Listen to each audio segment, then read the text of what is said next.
Yes. It is happening now. They usually ask you when you book in at reception. Yes.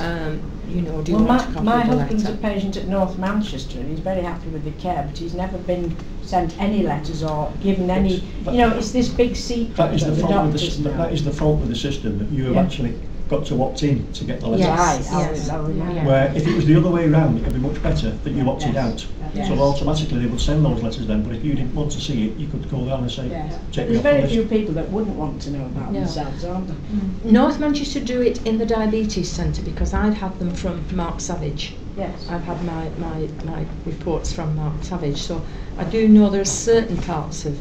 Maybe this is something that we should educate people on and say, ask for it if you're not asking if you want it, because it is your records. Yes. Because up to now there's been far too much we know better than you, and we're not going to tell you. Yeah. You know. And if you were going to ask somebody, you know, encourage other people to ask for those records, how has it helped you, you know, to have had that access to your information or those? Well, I was in Fairfield in February.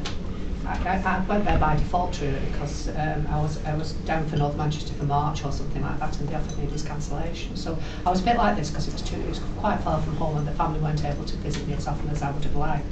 But I had excellent care, and it really was an absolute excellent experience, if you can call a visit to the hospital and an operation. And where was that? At Fairfield. And it was absolutely superb, and they were working on one of the pilots for the productive ward.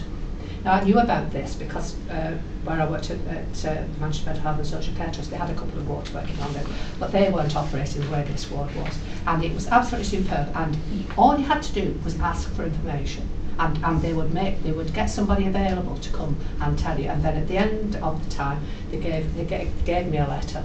The same one that was sent to the GP. So I knew exactly what had gone on, I knew exactly what to expect in the future, but I had it there to refer to because I find that a lot of people who are given information, they're given it at a time when they're not feeling well, when they're in trauma, when they're feeling very vulnerable, and so they can't take it on board if it's verbal.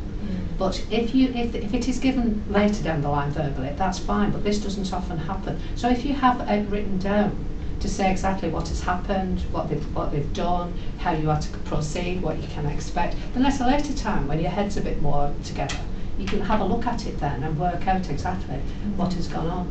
But I think, you see, that there are a lot of wards like this that we don't hear about, and the good work that they are doing, other people should be encouraged to follow that.